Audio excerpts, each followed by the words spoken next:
Hello, so a little bit of a different video this time. I'm going to be picking out 6 films from my collection, specifically to look at the cover art. As the title suggests, 3 good, 3 bad, so 3 that I like, 3 that I don't like, just briefly talking about them.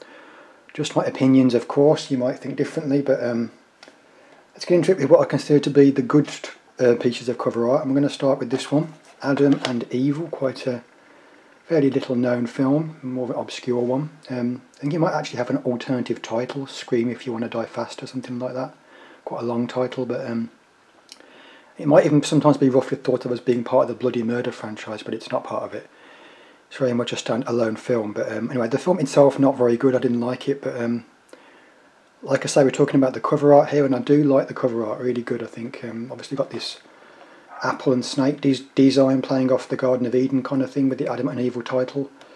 Very nice, and the snake going through the eye sockets, bloody skull to match shape like an apple. Yeah, very nice, very clever. Really like it, very striking. So that's the first one, that's the good. The second good one that I've got is a German slasher film, excuse me, by name of Flashback. Quite a good film, this one, in sharp contrast to the one that we've just seen. The actual film here itself is pretty good. I liked it, or at least I liked it anyway.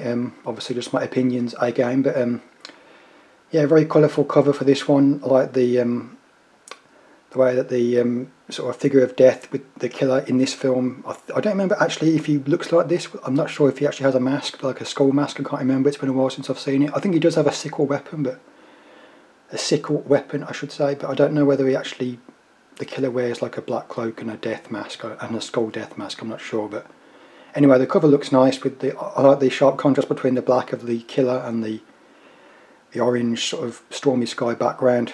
Very nice. Got the kind of fairy tale style gothic castle down here, giving it that gothic fairy tale type vibe to it. Very nice. Yeah, cool cover.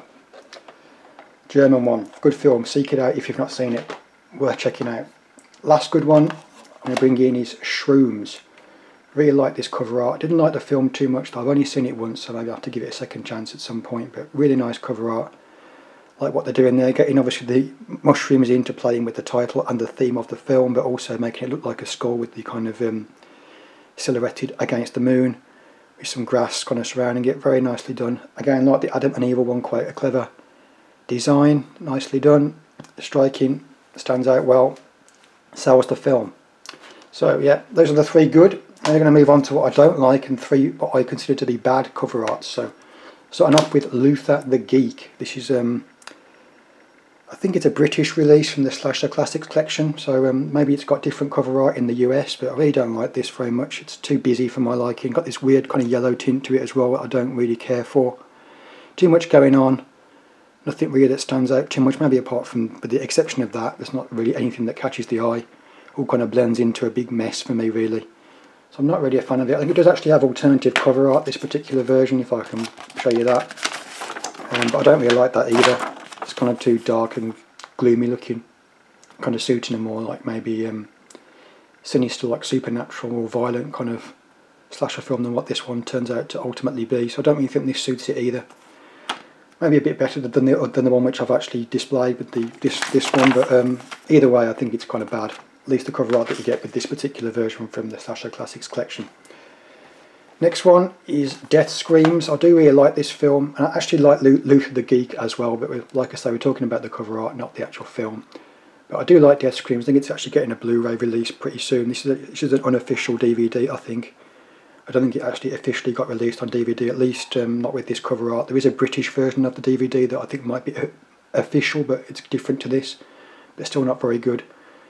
But this is the official cover art, but an unofficial DVD, I believe. So this is like the poster art, I should say, that was promoting the film back in the day. But yeah, I'm just not very keen on it. I guess it is appropriate for the slasher genre. Obviously, we affiliate that with one of the things that we kind of associate with slasher films are female characters, final girls and whatnot, screaming. So I guess it is appropriate, and obviously plays in with the title of Death Screams as well. But I just don't like it. There's something about it that is too simple and basic for me.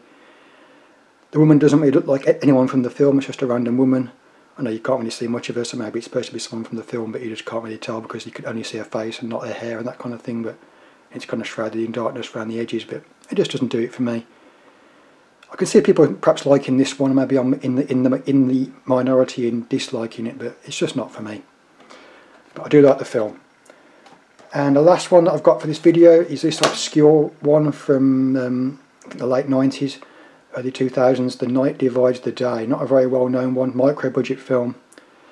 And you might be thinking, well, that's not too bad, you know, it's decent, why have you picked that one? But the reason behind me picking this one is that this gentleman that you see here with the knife is not actually in the film. So it's just a random guy they've stuck on the cover for some bizarre reason. So that's why I'm picking this one.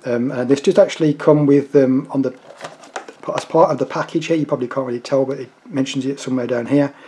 There's actually 2 shorts as part of the extras. So initially, after watching the film and not seeing this guy on the front within the film, I was thinking, oh, perhaps it's going to be in one of these shorts then. So I watched the 2 shorts as well that are mentioned on the back here, but he's not even in those. So I really don't know what they were thinking when they put this guy on the cover, but he's not in any of the content on this disc. So really random choice to put him on there. So there we go. That's why I picked it. Okay, something a bit different. I hope you enjoyed. Thanks for watching. Goodbye.